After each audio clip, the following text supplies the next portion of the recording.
Podcast, ladies and gentlemen. F major second chord.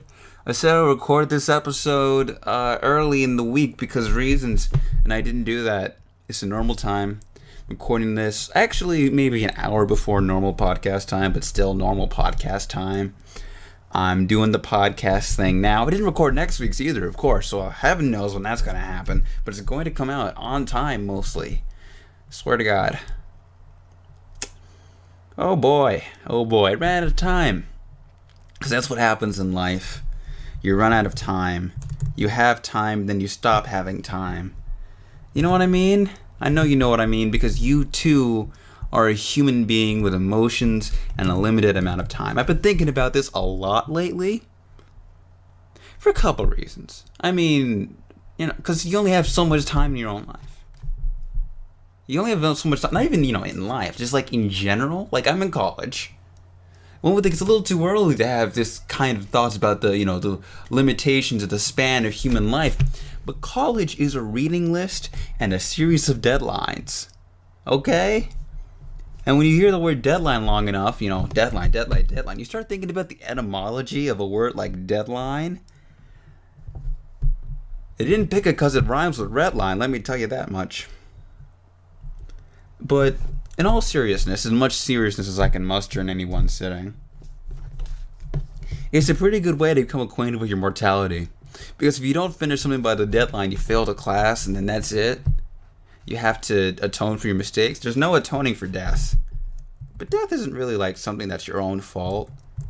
I mean, you can make like the argument, and it's a dubious argument. You could prevent your own death. No, the argument I'm making is that if you take care of your own body and you exercise and don't smoke and stuff, then you won't die as soon. One, you'll still die, and two, nothing's stopping you from like getting run over by a car, at 7 o'clock in the morning by someone, I don't know, because people are on their phones and they drive now or something. That's what I read about in the paper. Millennials, I'm going to do a podcast episode at some point about how much millennial journalism annoys me. And I don't mean journalism by millennials, I mean journalism about millennials, but that's neither here nor there. The point I'm trying to make is that I bought my book for summer reading, because I have a summer reading. I bought it 2 weeks ago. It's 14 chapters. I thought, okay, I can do a chapter a day. I'll be done in time. Book came in 2 weeks ago. Guess who's 3 chapters in? So almost 2 weeks later. But I'll make it work. I've always made it work before, because so much of college is realizing the deadline is sooner than you think it is and scrambling. Except for that one time when I thought the deadline was sooner than it actually was, and I wound up being done with my work a week early, which is pleasant, but undermines the rhetorical point I think I'm trying to make. Where were we? I was talking about how little time I have. But I mean, it's a long time to not have time. The real trick is to use your own time effectively, which I think everyone here really knows. I'm not going to platitude you about the importance of effective time management and or living your best and fullest life, because one, I spend like 30 to 45 minutes a week working on this, and really I should be able to get it done in 20 if I really apply myself to it. Two, I hate this whole live your best life thing. I mean, I don't hate it. It's just, I'll try it. It helps people. And I'm not going to begrudge those people their help. It doesn't really help me. It doesn't do anything for me.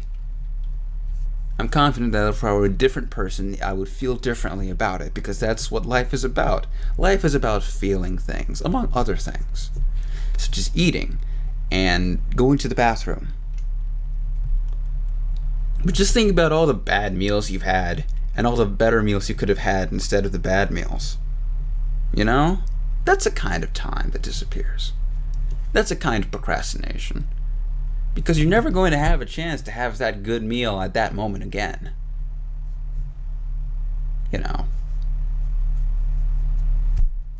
But we live in a time when, time is such a people talk about, I gotta save all this time. We come up with these new technologies to save more time.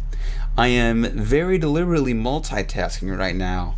I went to the record store and I'm ripping CDs to my computer at the same time I'm recording this podcast because I'm already at the computer.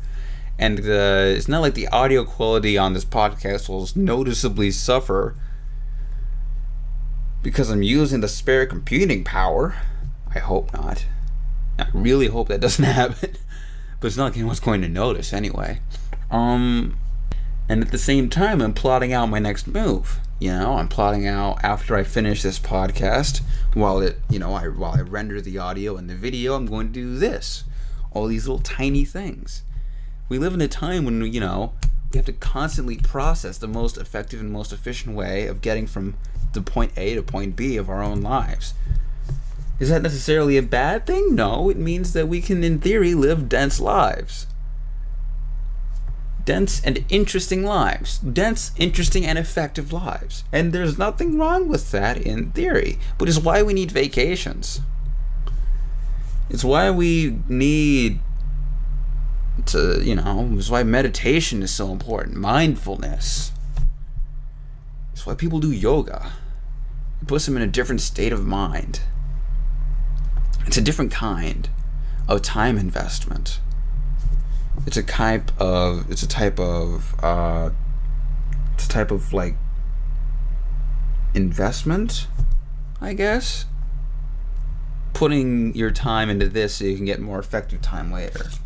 You can make the kind of argument about most things. College, you can make that kind of argument. I'm putting my time in the college so I can have a better time of it later on in the workforce or wherever the devil it is I end up. And then you go to the office and it's deadlines again.